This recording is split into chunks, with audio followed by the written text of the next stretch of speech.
विश्वं दर्पण दृश्यमान नगरी तुल्यं निजान्तर्गतं पश्यन्नात्मनि माया बहिर्बोधभूतं यथा निद्रया या साक्षात् कुरुते प्रबोध समये स्वात्मानं मे वाद्वयं तस्मै श्री गुरुमूर्तये नमः। इदं श्री दक्षिणामूर्तये ओम। इस वीडियो में जन्माधिकरणम सूत्र क्या सा है? जन्मादि अधिकरणम सूत्र। ओम जन्मादस्य यतः ओम जन्मादि अस्य यतः। अस्य इस जगत की जन्मादि उत्पत्ति स्थिति तथा लय यतः जिससे होते हैं वो ब्रह्म है। तो क्या हुआ? इस प्रकार ब्रह्म का लक्षण उत्पन्न होता है। इससे सिद्ध होता है कि कल्पित जगत का अभिन्न निमित्तोपादान उभयात्मक कारण ब्रह्म है, उत्पत्ति आदि में है। जिनके ऐसे स्थित और प्रलय जन्मादि कहे जाते हैं, यहाँ पर क्या है? बहुब्री समास है। जैसे पीताम्बरो हरि है ना, यहाँ पीत वस्त्र विशेषण और हरि विशेष्य है। तो यहाँ पर विशेषण गौड़ है और विशेष प्रधान है। और अस्य इस इदम पद में षष्ठी विभक्ति आकाश आदि संपूर्ण प्रपंच का जन्म आदि धर्मों के साथ संबंध सूचित करती है। ठीक है। इससे ये सिद्ध होता है कि संपूर्ण जगत के जन्म आदि ब्रह्म से होते हैं। समझ में आ गया? तो ये ब्रह्म ज्ञान किस प्रमाण के अधीन है? अब ये समझो।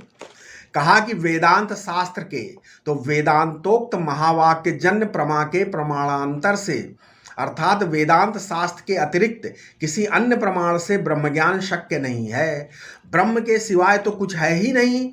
ब्रह्म ज्ञान हो जाने पर सारा प्रमाण प्रमेय व्यवहार मात्र ब्रह्म के अंतर्भूत हो जाता है। और ब्रह्म ज्ञान न तो किसी भी खंड प्रमाण से अखंड का साक्षात्कार नहीं हो सकता। ठीक है।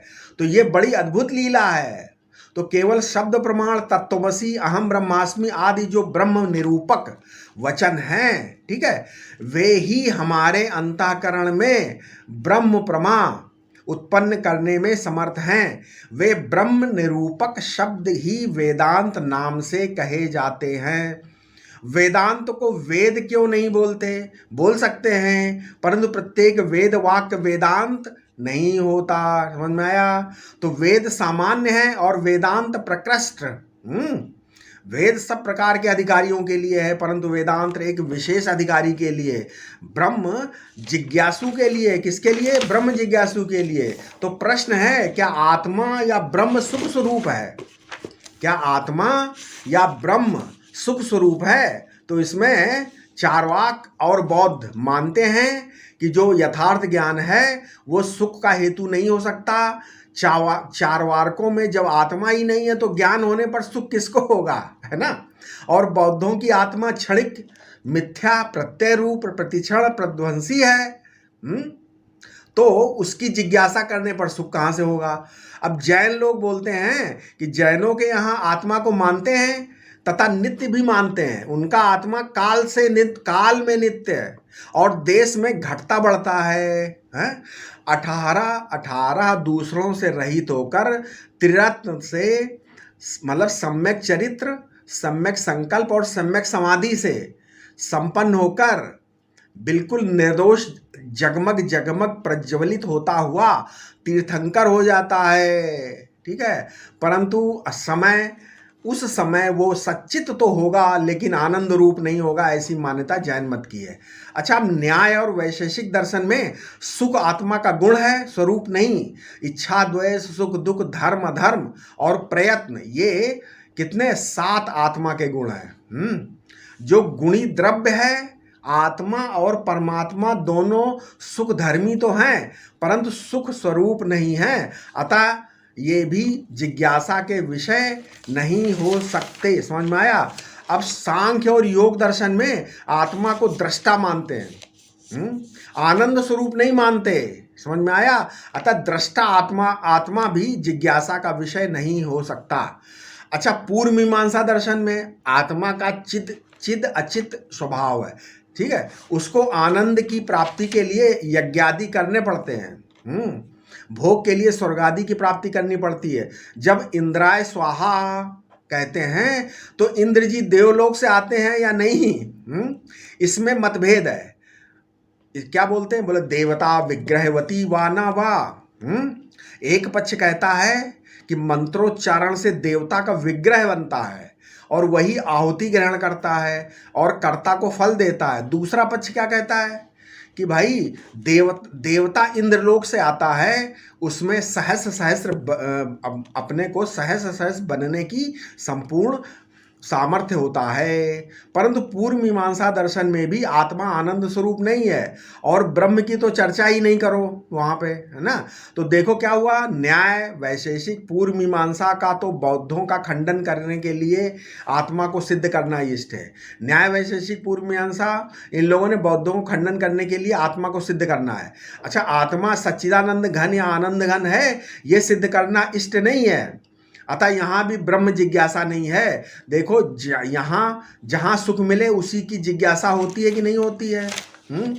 अब आर्य समाजी लोग कर्म से मोक्ष मानते हैं ना, और पहले हम तो केवल मोक्ष ही समझते थे। उनका मोक्ष कोई ब्रह्मात्मक बोध तो है नहीं। वे कहते हैं सत्कर्म करो, है ना, उससे ईश्वर प्रसन्न होकर मोक्ष प्रदान करेगा। तो कर्म का फल है और ईश्वर का दिया हुआ होने से फिर मोक्ष से वापस भी आना पड़ेगा। तो उनके सिद्धांत से, आर्य समाजियों के सिद्धांत से ये अनुसार ये ठीक ही है ना। अच्छा, वैष्णवों के यहाँ मोक्ष क्या है? उनके यहाँ वैकुंठ आदि भगवत भावापत्ति कर्म से, फल से नहीं होती, बल्कि ईश्वर के अनुग्रह से होती है। इसलिए कर्म की समाप्ति होने पर भी उनका मोक्ष समाप्त नहीं होता, ईश्वर के अनुग्रह से है। लेकिन तो यदि ईश्वर चाहे तो उस मुक्त पुरुष को भेज सकता है, वो तो स्वयं भी अवतार लेता ही है ना।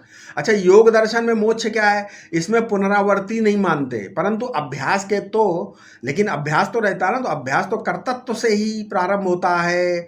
मान लो अभ्यास के वेग से चित्त समाहित हो गया तो समाधि लग गई, परंतु समाधि तो टूटेगी क्योंकि कर्म के वेग से लगी है। ये तो यहाँ दृष्टा नहीं टूटेगा, दृष्टा नहीं टूटेगा। परंतु सांख्य और योग में दृष्टा आत्मा तो है, परंतु आनंद रूप नहीं है, समझे ये। तो वेदांत में ब्रह्म तो आनंद स्वरूप है। इसीलिए तैत्तिरीय उपनिषद में कहा है क्या, रसो वैसा रसम एवायम लब्धवा आनंदो भवति। तैत्तिरीय श्रुति 2:7।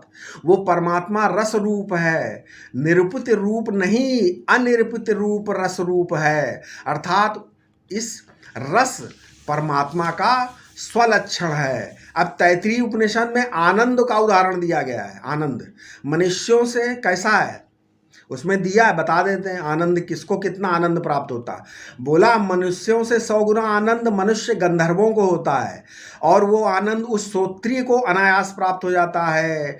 100 गुना आनंद देव गंधर्वों का होता है उससे, और वो इस श्रोत्रिय ब्रह्मविद को अकामवत ही प्राप्त, अकामहत ही, जो श्रोत्रिय अकामहत को अनायास ही प्राप्त है।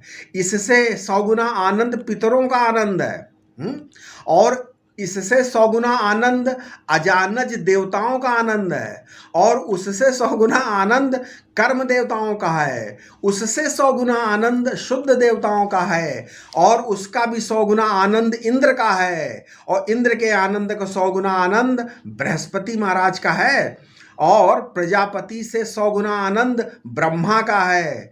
और ये सब आनंद, आपको आश्चर्य हो रहा ना, ये सब आनंद अकामहत श्रोत्रिय को सहज ही प्राप्त हैं। ये मैं नहीं कह रहा हूँ, ये तैत्तिरीय उपनिषद 2:8 में इसका वर्णन है।